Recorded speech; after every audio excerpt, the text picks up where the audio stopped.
Hey everybody, it's Rothbar's Disciple here, and I want to make a short video on something that I'm not exactly an expert in, but the disproof of the theory of Darwinian evolution. This is what we're going to talk about. I want to disprove Darwinian evolution because it's very simple and easy to disprove.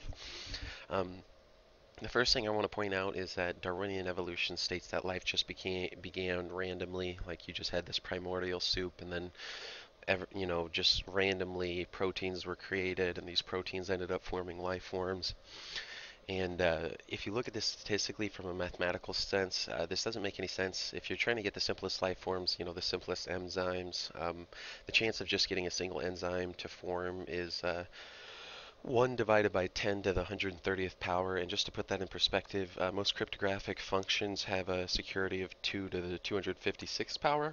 And 2 to the 256th power is pretty close to 10 to the 60th power, or somewhere around there. And so when they talk about how impossible it is to break a cryptographic function, they say like even if you had all the molecules in the universe performing a massive amount of operations, it would still take an inordinate amount of time to break just one single cryptographic function. Well, the idea or the possibility of life being formed, the most simple proteins and enzymes being formed, it's far more unlikely than breaking a cryptographic function. Okay, and so obviously, if you're actually looking at the rate at which these combinations can be made in order to try and create proteins and enzymes in the real world, it's a lot slower than you can do computations on computers. So the idea that just randomly you get these enzymes and proteins created, it makes no sense. And then if you look at all of life's proteins, because there's something like 2,000 or something of them, and these are all necessary for life. The chance of that happening, or for each one of those being created by random chance, is 1 divided by 10 to the 40,000th power. Okay, and again, these cryptographic functions, which are basically as secure as they can be, are 10 to the 60th power. In order to get all the proteins for life, it's 10 to the 40,000th power. The impossibility of this is just ridiculous, okay? And then if you look at things going beyond just the creation of life and the creation of these proteins and enzymes, if you go to viral evolution happens incredibly rapidly. When we're talking about viruses or like simple bacteria, that obviously medical researchers are creating medicines and antiviruses and whatnot in order to help destroy these things are able to evolve and become resistant to these drugs so fast that it basically rules out random chance. Okay, it's almost as though their evolution is geared towards becoming resistant to these drugs, and as soon as this new drug gets introduced, they basically figure it out and then they become resistant to it. Okay, if everything was just random chance, it shouldn't happen like this. Okay, there's no reason it should happen like this. But if you actually want to disprove Darwinian evolution, the simplest way to do it, and the way that you don't need to do a whole lot of research to understand, is just looking at the evolution of the human brain. Darwinian evolutionists they they say that the human brain basically developed in the past 2 million years due to meat. Okay, and so if you look at this from a Darwinian perspective, what does eating meat do have to do with increasing the chance for random mutations in an organism? Obviously, it would a little bit if you just make um, the organism more healthy. There's more chances of random mutation if you're able to live, or if there's more organisms. But the idea that you just now you have more nutrients and now the random mutations, like they're going crazy now, like it's just happening way more than it did before. This doesn't make any sense whatsoever. It's not a logical consequence of what they're trying to say. Okay, it doesn't follow. Is all I'm trying to say here. Beyond that, the brain is by far the most complex organ, and it should evolve the slowest. But if you actually look at the brain, and if you recognize the FLYNN effect, and the FLYNN effect, for those of you who don't know, is the fact that IQ between generations varies widely, and I'm not talking about between races, I'm talking about between a parent and their child. Okay, so there's an IQ researcher, a very famous IQ researcher, I can't remember his first name, maybe it was James, but his last name is Flynn, anyways, um, and he found that the FLYNN effect, between generations, IQ can vary by up to 6 points, sometimes a little more, usually a little less, but From like the 50s onward till the 80s, IQ between generations, between a parent and their child, and it was increasing incredibly rapidly. Okay, now what gets really interesting about the Flynn effect is in the 80s it started to reverse to where people weren't getting that much smarter, and now you can actually expect your kids to be less intelligent than you. Okay, and this is very interesting because the brain evolution, when paired with the Flynn effect, imply that what you do affects your evolution. Okay, that your brain, obviously, if it's the most complex organ, it should evolve the slowest, but it was evolving at a rapid pace, and now it's actually devolving. Okay. So this is very interesting, and it would actually make a lot more sense than the idea that, oh, our ancestors just started eating meat and then they became intelligent. Well, in order to eat meat, you have to kill animals. There's a lot of planning involved with it, and so it makes more sense to say something like, well, okay, so our ancestors started hunting, and hunting is you have to be intelligent to do it. So because they kept hunting, obviously each person who was alive, each human who was alive back then was constantly trying to become more intelligent and improve their predatory skills. And so then this would actually help lead them into evolving to become more intelligent just because that's what they're doing, okay? Because if you look at the science of epigenetics, it proves that our actions have effects on our gene activation, so it's really not that much of a step to um, I guess you could say believe. Believe is not the right word here, but it's really not that much of a step to think that, okay, well, if we can turn genes on and off by our actions, you'd almost think that we pass those genes on to our children, and that through the process of reproduction, the things that you like, if you've activated a bunch of genes that you know it make you more intelligent, whether it's from hunting or whatever it is that you're doing that requires intelligence.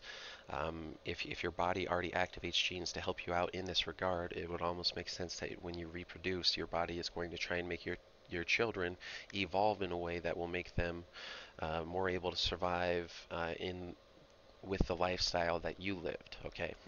And so if you actually look back in the past, there's a guy, Lamarck is his name. I think it's like Jean Baptiste Lamarck. I'm not entirely sure what his first name is, but anyways, he actually wrote a few books before Darwin. And I want to make this clear that even if you look at the history of the evolution of the brain and it basically proves Darwin wrong, absolutely, this doesn't disprove evolution in itself. Okay, it actually points to the fact that Lamarck might actually be correct, because Lamarckian evolution posited that animals evolved to improve at what they did during life. Okay, and so one of the examples he would use is that, like, okay, if you've got an animal that is some sort of equine or almost like a horse, and it starts eating leaves on trees, and these leaves are up high in the air, and it's got to reach its head up into the air. Over time, it'll evolve to get a longer neck. Maybe that's how things like giraffes evolved. Or if you look at, like, flamingos, which have very long legs, he said, let's say you have a bird that eats things that are near the water, but it doesn't want to go underwater. It's afraid of the water, so every time the water gets close, it stands up as high as it can. Eventually, it will grow long legs, over the course of millennia, however long it takes. But whatever that animal does, it will actually evolve in this way to just improve at what it did, or so that its offspring are better at doing what it did during its life. Okay. Now, the reason why Lamarck has basically been thrown into the dustbin for all of history is because secular scientists dislike the idea of Lamarckian evolution, because it points to what you could call a God particle, and I'm not talking about physics here. I'm not talking about the Higgs boson particle. When I say God particle, I just mean if you posit that the offspring of any organism will evolve to be better at what that organism did during its lifetime. This implies that the genes, like our genome, our DNA, is hardwired in order to know how to improve at certain things, and so that's just an inherent aspect of life. Okay, Lamarckian evolution just posits that life inherently knows how to improve itself, and it does so through reproduction.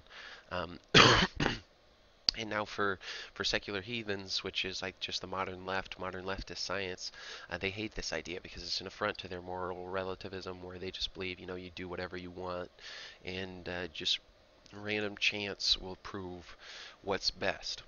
However, Lamarck would posit that no, it's not just random chance. It's what you do will directly affect how your descendants evolve. Okay.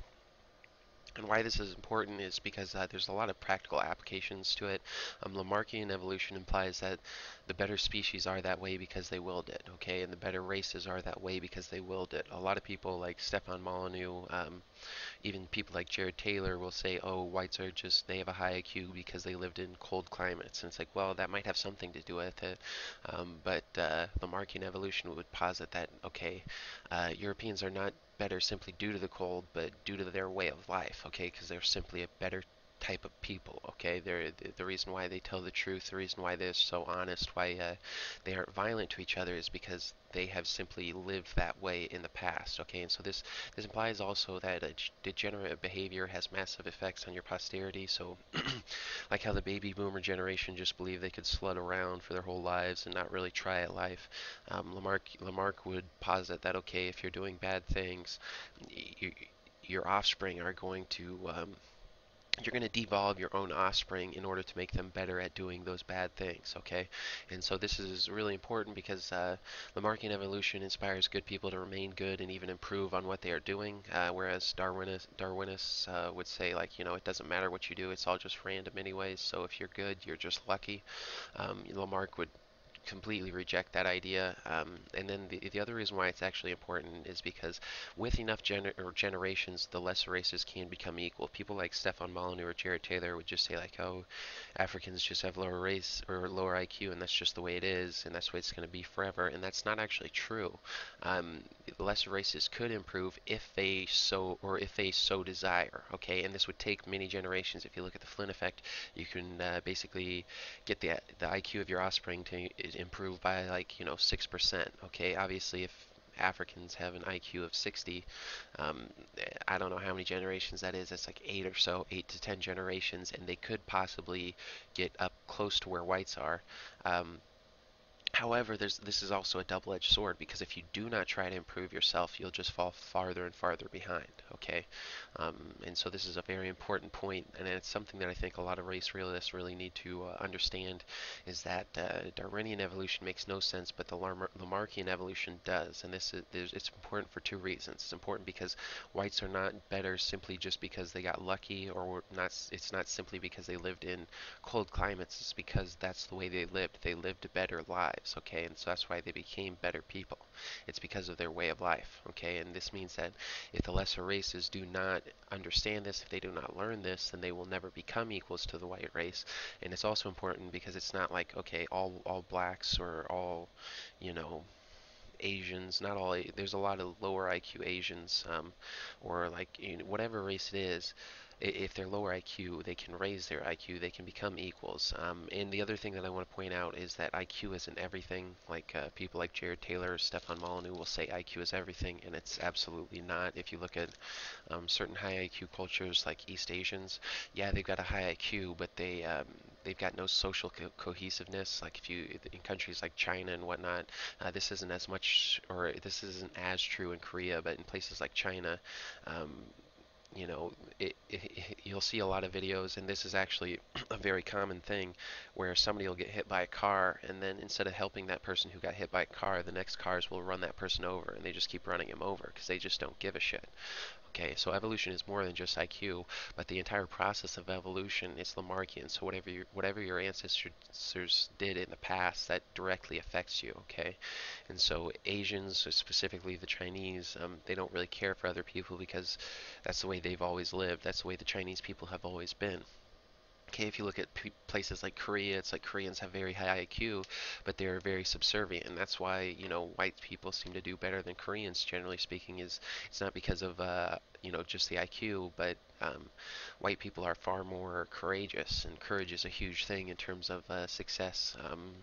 As a society and as individuals. Okay, and so all of these things are very important, but if you just look at things as in terms of Darwinian evolution of, oh, it's just random chance, the only reason whites have high IQ or Asians have high IQ is because of the climates they lived in, this is not true. And I'll be going through a video on what separates the different races and how you can see it in their cultures. I'll be doing that here pretty soon, but I just wanted to throw this one out there because if you don't understand the basics of Lamarckian evolution, you won't really understand how the different races evolved to be the way that they are. So I hope you guys enjoyed this video. There will be more coming out soon.